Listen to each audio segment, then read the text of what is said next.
Hello বন্ধুরা, good morning, welcome back to my channel happy TV family. তোমরা সবাই কেমন আছো? আশা করছি সবাই খুব খুব খুব ভালো আছো। আমি আমার ফ্যামিলির সবাই কিন্তু খুব ভালো আছি। আমি পাপিয়া চলে আসলাম তোমাদের সামনে নতুন একটা ব্লগ ভিডিও নিয়ে। আজকে হলো রবিবার, এখন বাজে সকাল 8টা, সাড়ে 8টা। তো এখন থেকে আমি আমার নিউ ব্লগ স্টার্ট করে দিয়েছি। মেয়েকে বলতে পারো আজকে ঘুম থেকে তুলতে গিয়ে একটা ছোটোখাটো পলাশির যুদ্ধ করে ফেলেছি। যদি বলো কেন, কারণ মেয়ের দুদিন সকালবেলা পর পর পড়া ছিল। আর যেহেতু অনেকটা সকালে মেয়ে ঘুম থেকে উঠেছে দুদিন পর পর, তাই আজকের মেয়ের বায়না ছিল কোনো মতেই মেয়ে সকালবেলা ঘুম থেকে উঠবে না। কিন্তু ঘড়ির কাঁটা যে তা বলছে না, ঘড়ির কাঁটা যখন 8টা, সাড়ে 8টা হয়ে গেছে, আমার যে বাসি বিছনা ঘরে রাখতে আর ভালো লাগছে না। বাসি বিছনা ঘরে থাকলে আমার যেন কাজকর্মে কোনো এনার্জি লাগে না। যতই আমি বাইরে কাজ করি তবুও যেন ঘরের দিকে তাকালে মনে হয় ওই যে বিছনাটা পড়ে রয়েছে, বিছনাটা যদি গুছানো হয়ে যেত অনেকটাই মনে হয় কাজ এগিয়ে যেত। তো এরকমই একটা ব্যাপার বলতে পারো। জানি না এটা আমার মানে শুধু আমার সাথে হয় নাকি এটা অনেকের সাথে এরকম হয়। তো আমার মনটা এরকমই বলে, যেন বাসি বিছনাটা ঘর থেকে তোলা মানে যেন হাফ বাসি কাজ কমপ্লিট হয়ে যাওয়া। মেয়েকে ঘুম থেকে তুলে দিয়েছি, তুলে দিয়ে নিয়ে মেয়ে গেছে টয়লেটে ফ্রেশ হতে।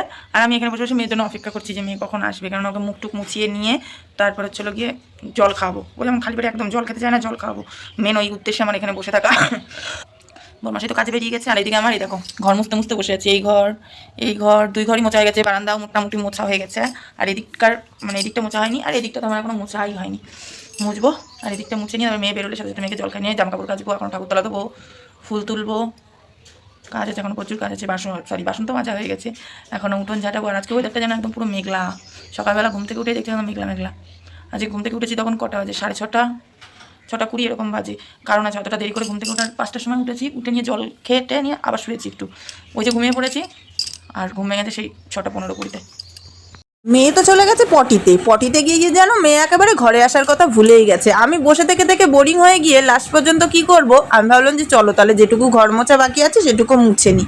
সেটুকু ঘর দুয়ার মুছে নিয়ে সোজা কলপারে চলে এসেছি। তারপরে আস্তে আস্তে ভাবলাম যে চলো মেয়ের জন্য যখন আজকে দুধ গরম করব, আজকে দুধটা যদি গরম না করে একটুখানি ছিমুই করি, যেহেতু এখনও সকালবেলা আমারও কিছু খাওয়া হয়নি, তাহলে ছিমুই করলে কি হবে, মা মেয়ে দুজনারই আমাদের খাওয়াটা সকালবেলা কমপ্লিট হয়ে যাবে। আর যেহেতু মেয়ের এখন স্কুল ছুটি রয়েছে, সেই কারণে যেন সকালবেলা রান্নাটাও যেন এদিক ওদিক আমার একেবারে উল্টো পাল্টা টাইমে হয়ে যাচ্ছে। আর মেয়ের স্কুল থাকলে টাইমে আর যাই হোক রান্নাটা স্নানটা আমার কমপ্লিট হয় ঠিকঠাক টাইমে। তো যাই হোক, এদিকে আমার জামা কাপড়গুলো কাঁচা কমপ্লিট হয়ে গেছে। কাঁচা কমপ্লিট হয়ে গিয়ে এইদিকে দেখো আমি চলে এসেছি দড়িতে মেলতে। আর আজকে বেশ সকালবেলা যেমন আকাশটা ছিল, ভেবেছিলাম যেন রোদই উঠবে না, তারপরে দেখলাম যে না, শেষমেশ বেশ ভালোই একটা রোদ দিল আকাশে। আর আকাশে একটা রোদ থাকলে যেন একটা। ফাইনালি ঢুকলাম ঘরে, শেষমেশ সমস্ত কাজ বাজ কমপ্লিট করে ঘরে ঢুকে পড়েছি। আর এই যে মা মেয়ে দুজন মিলে বানিয়ে নিয়েছি ছিমুই। সকালবেলা ছিমুই খাবো আমরা, তাই না মামা? হ্যাঁ, কালকে আমার মেয়ের জন্মদিন। হ্যাঁ নয়, হ্যাঁ কালকে আমার সোনাইয়ের জন্মদিন, কিন্তু দুঃখবশত সেরকম কিছুই করতে পারবো না, সেরকম কিছুই করবো না। আচ্ছা, তো ওই বড়োভাবে শুধু দিদি আসবে, কি করি না করি কালকে তোমরা সেটা দেখতেই পাবা। কিন্তু আজকে যাই হোক কিছু করবো না, কিছু কিছু থেকে যাবে। তো সেগুলো কিনতে কিনতে যাবো, সেই সন্ধ্যাবেলা দোকান আমাদের পাড়ার দোকান দিয়ে কিনে নিয়ে আসবো। এবার আমাকে সবাই আশীর্বাদ করবা। চলো না, ঝটপট খেয়ে নি, 9:30 বেজে গেছে, এখন সকাল থেকে কিছু খাইনি আমরা। তারপরে অসহ্য মাথা যন্ত্রণা, যেহেতু মাথা যন্ত্রণাটা আমার ঠান্ডার জন্য ছিল, ঠিকঠাক মতন দুদিন আমি মাথায় জল দিতে পারিনি, মানে পুরো চুল ভিজিয়ে আমি মনের মতন করে স্নান করতে পারিনি। তাই আজকে ভাবলাম যে চলো আজকে সকাল সকাল আগে স্নান করব, স্নান করে নিয়ে তাহলে আমি রান্নাটা বসাবো। তাহলে করে কি হবে, আমার অন্তত চুলগুলো শুকিয়ে যাবে, মাথাটা যে যন্ত্রণার হাত থেকে হয়তো বাঁচবো। জানি না আমার কেন এত মাথা যন্ত্রণা হয়, আর আমার ঠান্ডা লাগলেই মাথায় প্রচুর পরিমাণে যন্ত্রণা করে। স্নান করে এসে একেবারে দুপুরে রান্নাবাড়ি কমপ্লিট করে নিয়েছি। এই যে এবার ভাতটা ফুটছে, ভাতটা নামাতে পারলেই ব্যাস আমার কমপ্লিট রান্না। এখানে ভাতটা ফুটছে, টকবক করে ফুটছে, ফুটুক, ভাতটা হয়ে গেলে হয়ে যাবে। আর কোনো কিছু রান্না বাকি নেই। আজকে রান্না হলো এই দেখো আম দিয়ে মুসুরির ডাল, মানে টক ডাল। আর তার সাথে করেছি বরমাসের জন্য 1 পিস হাঁসের ডিমের ঝাল। আর তার সাথে এই যে সর্ষের জন্য পোস্ত, আলু পোস্ত আর কি। তো এই হলো আজকে আমাদের দুপুরের মেনু। আর এখানে মেয়ে বসে বসে কি করছে দেখো, এবার মেয়েটাকে স্নান করাবো, ব্যাস তাহলেই কমপ্লিট। মেয়ের আবার 2:30 থেকে ড্রয়িং ক্লাস আছে মনে হয়, এবার স্নান করিয়ে দেবো। স্নান করিয়ে দিয়ে খেয়ে নিয়ে চলে যাবার ড্রয়িং ক্লাসে, ঠিক আছে? 1টা বেজে গেছে।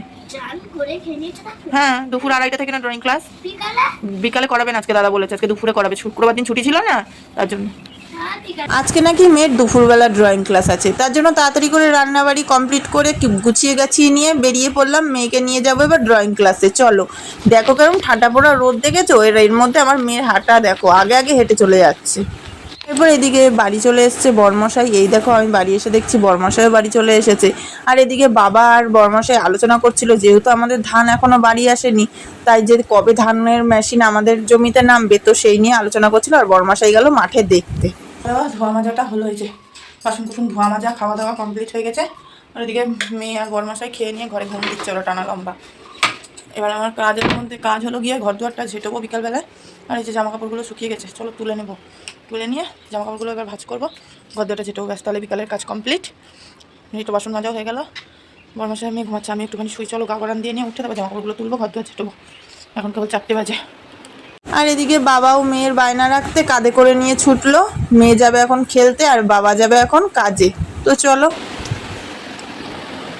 তো ব্যাস রেডি হয়ে গেছি, এই দেখো একেবারে ব্যাগ ট্যাগ নিয়ে মা মেয়ে দুজন মিলে রেডি হয়ে গেছি। এবার কিছু হালকা পাতলা কেনাকাটা করবো, যেহেতু জন্মদিনটা এবারে সেরকম বড় করে করতে পারবো না, তো তাই সেই কারণে কেনাকাটাটাও সেরকম বেশি কিছু না, তবুও একটু কিঞ্চিত পরিমাণে, যদিও বুঝতেই পারছো যতই হোক একমাত্র মেয়ে বলে কথা, একটু মানে কিছুর মধ্যে কিছু না করতে পারলে যেমন ঠিক মনটা ভালো লাগে না, ঠিক সেরকমই তো কিছু তো করবো। তো যাই হোক, তো চলো সেই কারণে যাবো কেনাকাটা করতে, মানে এই নিজেদের গ্রামের দোকান থেকে কেনাকাটা করবো, বাজারে আর যাবো না এখন। তো চলো, সন্ধ্যা হয়ে গেছে, 7টা সাড়ে 7টা বেজে গেছে। আর আমাদের এখানে 7টা সাড়ে 7টা মানে সন্ধ্যা। গ্রামের রাস্তা বুঝতেই পারছো, যারা যারা গ্রামে বাড়ি তারা বুঝতেই পারছো কতটা আলো টালো, কতটা কি ভালো, সেটা আমার আর মুখে বলে বোঝাতে হবে না গ্রামের রাস্তাঘাটের ব্যাপারে। তার মধ্যে একটু হালকা বৃষ্টি বৃষ্টি ভাব, বুঝতে পারছো কতটা কি ব্যাপার রাস্তাঘাটে। তো চলো তাড়াতাড়ি বাজার টাজারগুলো করে নিয়ে আসি, কী কী কেনাকাটা করি না করি, চলো দোকানে গিয়ে তো দেখা যাক, তো তাই না মাম্মা? চলো, কালকে আমার জন্মদিন বলে আমি খুব খুশি। আচ্ছা ঠিক আছে, চলো বাইরে চলো, তাড়াতাড়ি বেরো। এই দেখো তাদের গ্রামের রাস্তা কেমন, কতটা কি আলোকর আমি জানি না, কতটা আলোময় আর কি গ্রামের রাস্তা, কিন্তু আমাদের গ্রামের রাস্তাটা একদম কথা বলতে একদম অন্ধকার ঘুটঘুটে।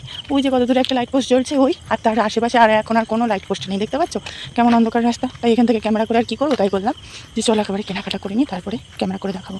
তো যাই হোক চলো, এর মধ্যে কারেন্টও চলে গেছে, আরও অন্ধকার হয়ে গেছে রাস্তাঘাট। একেবারে পাপড় ভাজাও করে নিচ্ছি, এই দেখো। আর এখানে মেয়ে একেবারে শুয়ে পড়েছে, গেলে গেছে মেয়ে।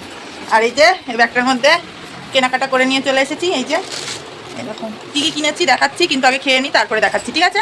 আগে একটুখানি পেটটা ঠান্ডা করে নিই, করে নিই, তারপরে কী কী কেনাকাটা করেছি নিশ্চয়ই দেখাবো। মুদিখানার মাল, আর মেয়ে একটা জামা পরে কেক কাটবে, তো সেই কারণে একটা জামা কিনে নিয়ে এসেছি, সবই দেখাবো। আগে একটুখানি খেয়ে নিই তারপরে। তো চলে আসলাম সন্ধ্যাবেলা, টিফিন করে পাপড় ভাজা খেয়ে মেয়েকে বই টই পড়িয়ে নিয়ে সমস্ত কিছু কমপ্লিট করে একেবারে এবার শুধু বাকি আছে রাত্রের খাওয়া দাওয়া, ব্যাস আর কিছু বাকি নেই। আর ওই দিকটা একটু একটু আড়াল করে যেও, হ্যাঁ কিছু মনে করো না, কারণ ওইদিকে জামা কাপড় আজকে বিকালবেলা গুছানো হয়নি এখনো, তো সেই কারণে চেয়ারে মানে ছোটোখাটো একটা পাহাড় হয়ে গেছে, তাই ওদিকটা একটু আড়াল করে যাওয়া হয় ভালো। তো চলো সন্ধ্যাবেলা ছোটোখাটো একটুখানি কেনাকাটা সেটুকুই তোমাদের সাথে শেয়ার করি, যে কালকে যেহেতু মেয়ের জন্মদিন, কিছু যেহেতু নাই করবো, তবুও ছোটো একটুখানি কেনাকাটা সেটুকুই শেয়ার করবো। তো মেয়ের জন্য নিয়ে এসেছি, সবার প্রথমে দেখাই জামা, যেটা পরে মেয়ে কেক কাটবে, যতই হোক কেক কাটা মানে একটু নতুন জামা গায়ে না থাকলে ঠিক ভালো লাগে না, তাই না? তো এর জন্য এই জামাটা নিয়ে এসেছি। এই যে জামাটা কেমন হচ্ছে অবশ্যই বলো, জানিও। জামাটা আমার বেশ ভালো লেগেছে, এখান থেকে বেশ কুচি এই কুচির জন্য আরও বেশি ভালো লেগেছে, এই হলো গিয়ে কারণ। আর তার সাথে রয়েছে মুদিখানার জিনিস কিছু, এই যে এগুলো, যেগুলো মেয়েকে সাজিয়ে দেবো, যেগুলো আমার মেয়ে ভালোবাসে আর কি, যে কারণে, তো সেগুলো। আর তার সাথে রয়েছে এই যে, তার সাথে রয়েছে মুগের ডাল, তার সাথে রয়েছে ময়দা, তার সাথে রয়েছে গোবিন্দভোগের চাল, তার সাথে রয়েছে জিরে, আদা, রসুন, পেঁয়াজ, ঝাঁটা ব্যাটা যা যা লাগে আর কি রান্নাবাড়ি করতে, বুঝতেই পারছো। তো সেগুলো চলো, এগুলো আমি এবার এর মধ্যে গুছিয়ে নিই, চারিদিকে ছড়িয়ে ছিটিয়ে থাকার চাইতে ব্যাগের মধ্যে থাকুক, কালকে যখন রান্নায় দরকার হবে তখন নামিয়ে নেব, ওটাই সবথেকে বেটার হবে আমার মনে হয়। তো যাই হোক চলো বন্ধুরা, এবার মেয়েকে খাওয়াবো, মেয়ে এখানে বসে রয়েছে, এবার মেয়েকে খাইয়ে দিয়ে ঘুম পাড়িয়ে দেবো, রাতে 11:30 বেজে গেছে, আর বড়মাসের আসার টাইম হয়ে গেছে, ব্যাস। আর এদিকে এবার মেয়েকে খাই দায় দিয়ে নিয়ে ব্যাস একবারে পুরো ফ্রি। এবার রাতে একটা ঘুম দেবো, লম্বা ঘুম, যদি পারি তো রাতেবেলা বাসন টাসনগুলো মেজে রাখবো, কিন্তু জানি না শরীর বইবে কিনা, যদি বয় অবশ্যই তাহলে মেজে রাখবো, না বললে কালকে সকালেই মাজবো। তো চলো আজকের মতন tata, bye bye, good night, সবাই খুব ভালো থেকো, সুস্থ থেকো, সাবধানে থেকো, দেখা হবে নতুন একটা মিষ্টি ব্লগের সঙ্গে। আর তোমরা সবাই সদা সর্বদা হ্যাপি টিভি ফ্যামিলির সাথে যুক্ত থেকো, আর আমি তোমাদের পাপিয়া দিদি সবসময় তোমাদের পাশে আছি, ছিলাম, থাকবো।